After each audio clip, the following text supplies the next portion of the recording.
ឡើយនេះសូមមើលវីដេអូមេរៀនទី4ទាំងអស់គ្នា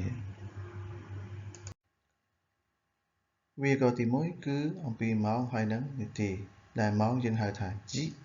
នាទីយើងហៅថា Fun ឬក៏ Pun ឧទាហរណ៍今4時5分ですឃ្លានេះមានថាឥឡូវនេះម៉ោង4និង5នាទី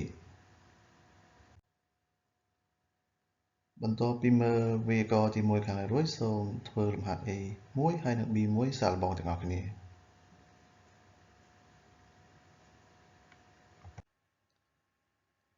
វីដេអូទី2គឺជាឃ្លាសំណួរដែលមានទម្រង់今何時ですかដែលមានន័យថាឥឡូវនេះម៉ោងប៉ុន្មានហើយ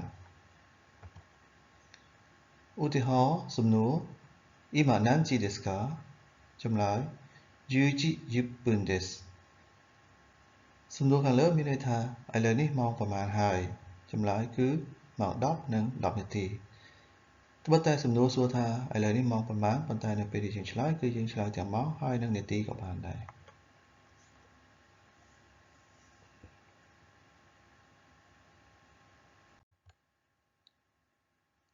បន្ទាប់ពីមើលវីដេអូខាងលើរួចសូមអ្នកទាំងអស់គ្នាធ្វើលំហាត់អនុវត្ត B2 ទាំងអស់គ្នា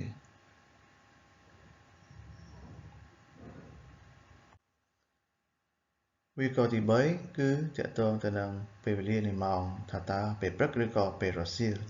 ដែលពេលព្រឹកយើងប្រើពាក្យថា Gozen ហើយពេលរសៀលយើងប្រើពាក្យថា Gogo ឧទាហរណ៍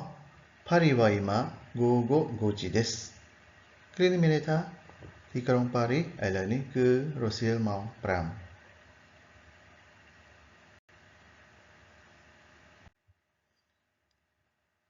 វីដេអូទី4គឺទាក់ទងនឹងថ្ងៃដែលយើងប្រើជាមួយនឹងពាក្យថា Yobi ដែល Yobi ហ្នឹងគឺមានថ្ងៃច័ន្ទថ្ងៃអង្គារថ្ងៃពុធឬក៏ថ្ងៃពហុសុក្រសៅរ៍អាទិត្យឧទាហរណ៍今日は月曜日ですឃ្លានេះមានន័យថាថ្ងៃនេះគឺជាថ្ងៃច័ន្ទអញ្ចឹងក្រៅពីថ្ងៃច័ន្ទគឺមានថ្ងៃអង្គារពុធពហុសុក្រសៅរ៍អាទិត្យ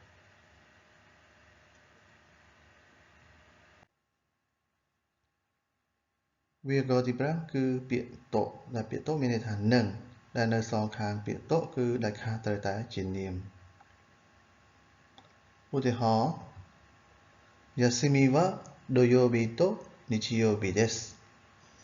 ឃ្លានេះមានន័យថាថ្ងៃជប់សម្រាប់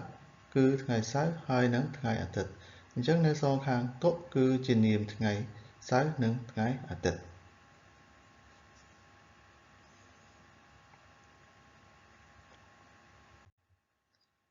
វីដេអូទី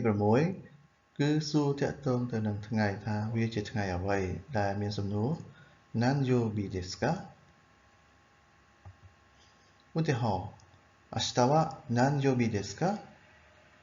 ឃ្លានេះមានន័យថាថ្ងៃស្អែកគឺជាថ្ងៃអ្វីដែរអញ្ចឹងជាថ្ងៃច័ន្ទឬក៏ថ្ងៃអង្គារឬក៏ពុធពហុសុក្រអីចឹង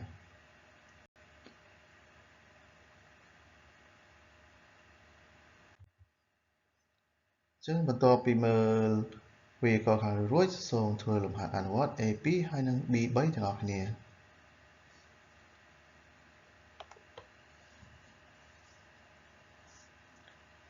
វីដេអូសម្រាប់មេរៀនទី4ភាគ1សូមបញ្ចប់ត្រឹមនេះសូមរងចាំមើលភាគបន្តទៀត